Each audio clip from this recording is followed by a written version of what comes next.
श्री धर्मराज जी, भगवान सूर्य की पत्नी संज्ञा से आपका प्रादुर्भाव हुआ है। आप कल्पांत तक संयमनीपुरी में रहकर जीवों को उनके कर्मानुसार शुभाशुभ फल का विधान करते रहते हैं।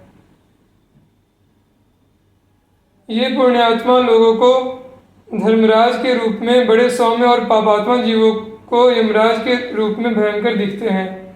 जैसे अशुद्ध सोने को शुद्ध करने के लिए अग्नि में तपाते हैं, वैसे ही आप कृपावश जीवों को दंड देकर उन्हें शुद्ध कर भगवत भजन के योग्य बनाते हैं।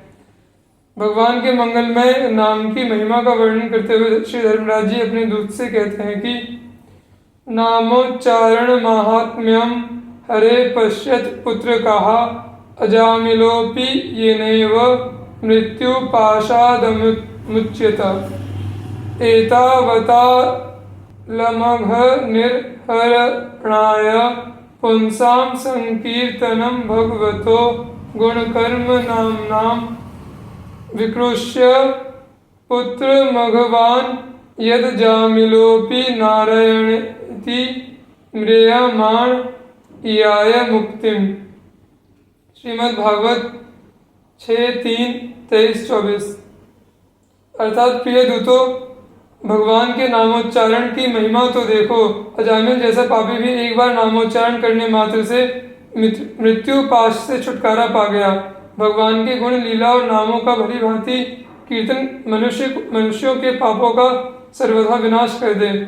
यह कोई उसका बहुत बड़ा फल नहीं है, क्योंकि अत्यंत पापी अजामिल ने मरने के समय चंचल चित्त से अपने पुत्र का नाम नारायण उच्चारण किया। इस नामाभास मात्र से ही उसके सारे पाप तो क्षीण हो ही गए, मुक्ति की प्राप्ति भी हो गई।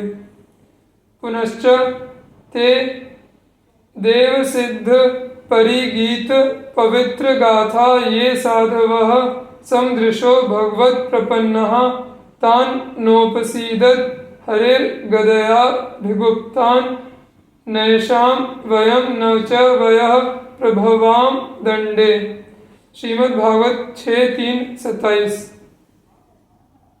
अर्थात जो समदर्शी साधु भगवान को ही अपना साध्य और साधन दोनों समझकर उन पर निर्भर हैं, बड़े बड़े देवता और सिद्ध उनकी पवित्र चरित्रों का प्रेम से गान करते रहते हैं। मेरे दूतों, भगवान की गदा उनकी सर्वदा रक्षा करती रहती है। उनके पास तुम लोग कभी भूलकर भी मत जाना।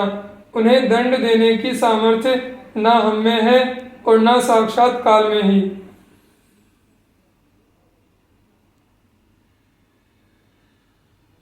जीवा न वक्ति भगवत गुणनामधेयं चेतश्च न स्मरति तच्चरणारविंदम कृष्णाय नो नमति यच्छिर एकदापि तानानय ध्वम सतो कृत विष्णु कृत्यान। श्रीमद् भागवत 6:3-29।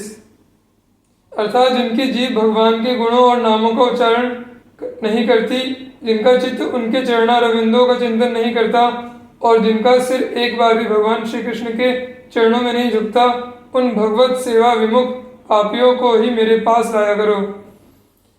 कठोपनिषद में उद्यालक मुनि के पुत्र नचिकेता और यमराज का प्रसंग आता है, जिसमें श्री यमराज जी आत्म तत्व के संबंध में की गई नचिकेता की जिज्ञासा का समाधान करते हुए कहते हैं कि नित्यो नित्यानाम चेतनश्चेतनामेको बहुनाम यो विदधाति कामान तमात्मस्थम ये नुपश्यन्ति धीरास्तेषां शांति शाश्वती नेतरेषाम।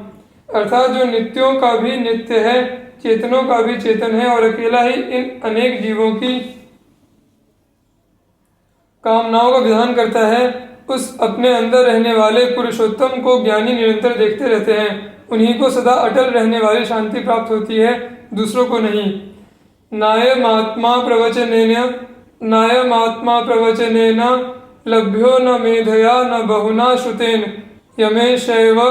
यमे वैश वृणुते तेन तस्यैष आत्मा विवृणुते तनुम स्वाम। अर्थात यह पर ब्रह्म परमात्मा ना तो प्रवचन से, ना बुद्धि से और ना बहुत सुनने से ही प्राप्त होता है।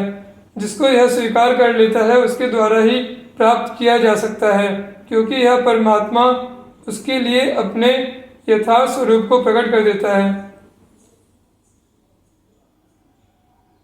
अजामिल की कथा। श्री प्रियादास जी ने अजामिल की कथा संक्षेप में निम्न 2 कवित्तों में वर्णित की है।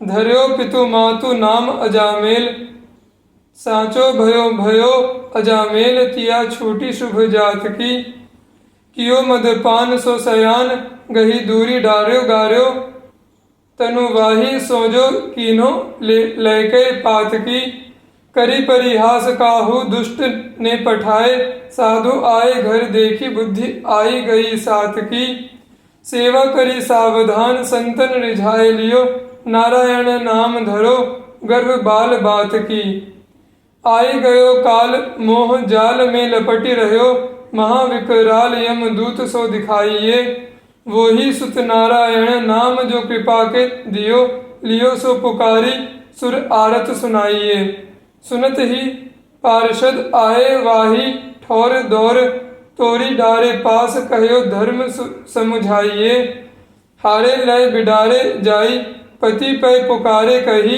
सुनो बज मारे मति जावो हरि गाइए।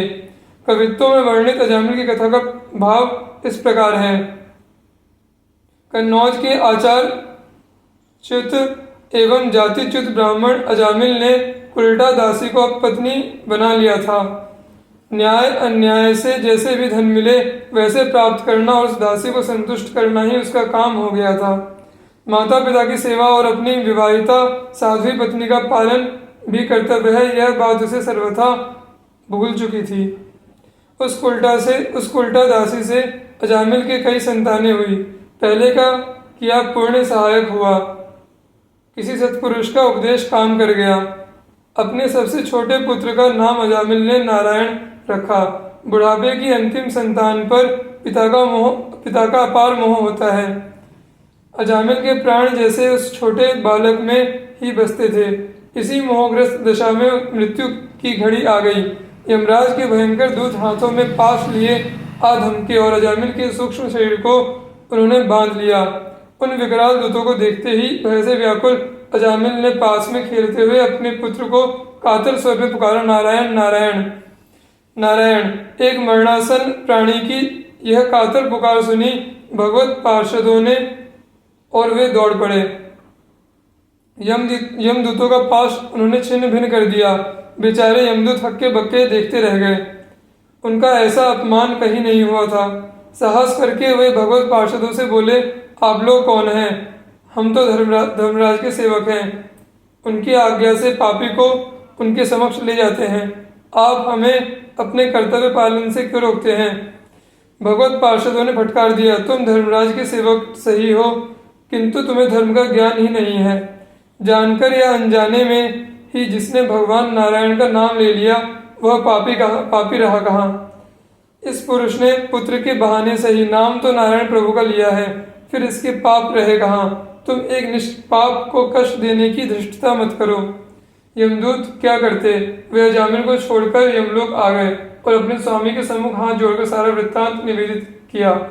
दूतों की बात सुनकर यमराज बोले, सेवकों, तुम लोग केवल उसी पापी जीव को लेने जाया करो जिसकी जीव से कभी किसी प्रकार भगवान नाम ना निकला हो, जिसने कभी भगवत कथा न सुनी हो, जिसके पैर कभी भगवान के पावन लीला स्थलों में न गए हो, अथवा जिसके हाथों ने कभी भगवान के श्री विग्रह की पूजा न की हो।